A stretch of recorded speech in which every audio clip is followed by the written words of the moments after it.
दिल्ली विश्वविद्यालय के अरविंद कॉलेज की प्रोफेसर डॉक्टर सपना बंसल एवं छात्राओं ने नाइजीरिया दूतावास में अहमद सुले से की खास मुलाकात। जिस मुलाकात में नाइजीरिया के हाई कमिश्नर अहमद सुले ने अपनी संस्कृति, व्यापार और बुनियादी ढांचे एवं शिक्षा निवेश को छात्राओं के साथ साझा किया, जिसमें उन्होंने नाइजीरिया और भारत के संबंधों को काफी बेहतर बताया। Sir, tell us something about the drug relation between India and Nigeria. What our new projects are coming to make it better?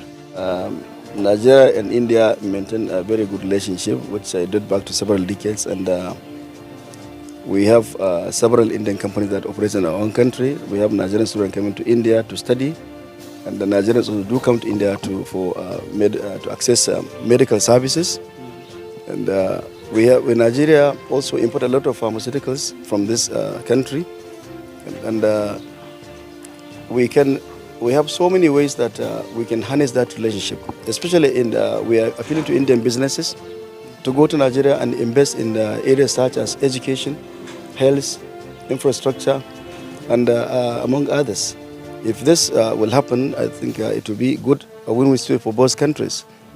If you recall, about 3 weeks ago, the Foreign Minister of Nigeria was in India to attend the 7th Resilient Dialogue, and during that period, he met his counterpart and discussed so many issues of bilateral common interest. And among what he discussed with his counterpart is to encourage Indian businesses to go to Nigeria and invest in education, health, and pharmaceuticals and other areas of economic interest. If that would be possible, I think it will be good for both countries' economic development.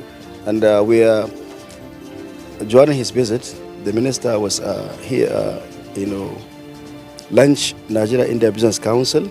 It's a platform which will facilitate business between Nigeria and India. And as a poll out of that meeting, on 16 July 2024, a delegation of about 100 people are going to Nigeria to go and meet their counterparts. So, one personal question.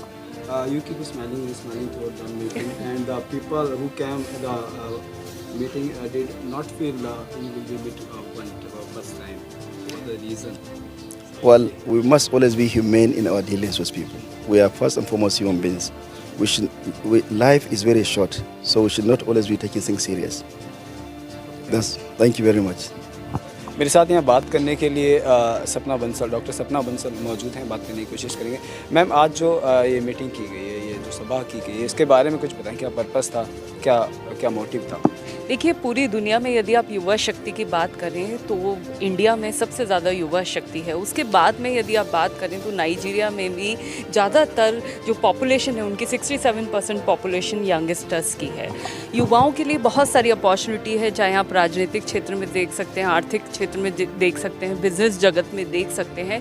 तो बच्चों को हमेशा लगता है कि कुछ एक ऐसा प्लेटफॉर्म मिले जहाँ जाकर वो चीज़ों को सीख सकें और उस एक्सपीरियंस के साथ में अपनी आगे की जो उनकी यात्रा है, चाहे वो रोज़गार से रिलेटेड हो, चाहे उनके खुद के बिज़नेस से रिलेटेड हो, उनको वो इस्टेब्लिश कर सके। तो यहाँ दिल्ली यूनिवर्सिटी के हमारे स्टूडेंट्स आए हैं और एम्बेसडर के साथ में उन्होंने इंटरेक्शन किया और हिज एक्सीलेंसी उन्होंने बहुत अच्छे से हर चीज़ के क्वेश्चन आंसर्स भी दिए। और इंडिया और नाइजीरिया के रिलेशन बहुत ही अच्छे रहे हैं, क्योंकि दोनों ही देशों को हमेशा ब्रिटिशर्स ने रूल किया और उसके बाद में उन्होंने जिस तरीके से अपनी इकनॉमी को डेवलप किया है, और आज भी नाइजीरिया में 10% जो फार्मेसी का बिजनेस है वो इंडियन लोग ही वहाँ करते हैं।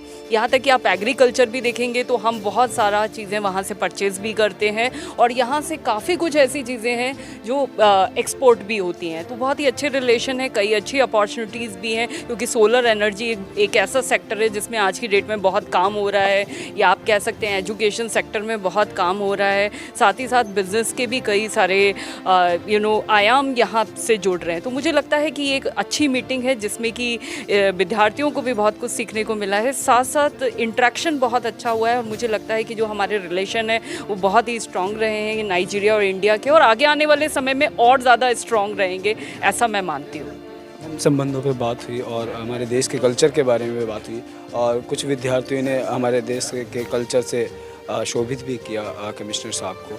तो इस बारे में आप क्या कहना चाहेंगे कि आगे रिलेशन का जो हमारा मजबूत एक जत्था है वो किस तरह से काम करेगा? देखिए, रिश्तों की आधारशिला रखनी पड़ती है। जब दो कंट्री जुड़ते हैं तो दो कंट्री नहीं जुड़ते, उनकी विचारधाराएं, उनके कल्चर, उनका रहना और यहाँ तक कि बिजनेस में लेना और देना, ये सब भी चीज़ें चलती रहती हैं। हम एक ऐसे युग में रह रहे हैं जब ग्लोबलाइजेशन, प्राइवेटाइजेशन और मिक्स इकनॉमी जैसे बड़े बड़े शब्दों को स्टूडेंट हमेशा यूज़ करते हैं। तो यहाँ सबसे बड़ी स्थिति ये है कि इस इंट्रैक्शन से ये रिलेशन बहुत स्ट्रांग हुए हैं। आपने देखा स्टूडेंट्स ने हिंदी में भी, इंग्लिश में भी सॉन्ग सुनाए और जिस तरीके से हमारे यहाँ हॉलीवुड है वहाँ नॉलीवुड है, जो कि लोग बहुत अट्रैक्ट होते हैं इंडियन मूवीज़ से और वहाँ बहुत सारी अपॉर्चुनिटीज़ भी देखते हैं। यदि आप देखेंगे, चाहे वो हेयर का बिजनेस है, पूरा यहाँ से एक्सपोर्ट होता है इंडिया से 80 to 90%। सारे फार्मास्यूटिकल कंपनीज आपको वहाँ मिलेंगी और भी बहुत सारी ऐसी चीज़ें हैं जो बिज़नेस के फॉर्म में दोनों कंट्रीज़ आपस में डील करते हैं। और कैशू का जो बिज़नेस है, जो काजू का बिज़नेस है, वो वहाँ नाइजीरिया से बहुत ज़्यादा इंडिया में आता है क्योंकि वहाँ की प्राइस बहुत कम है। तो इस तरीके के बहुत सारे ऐसे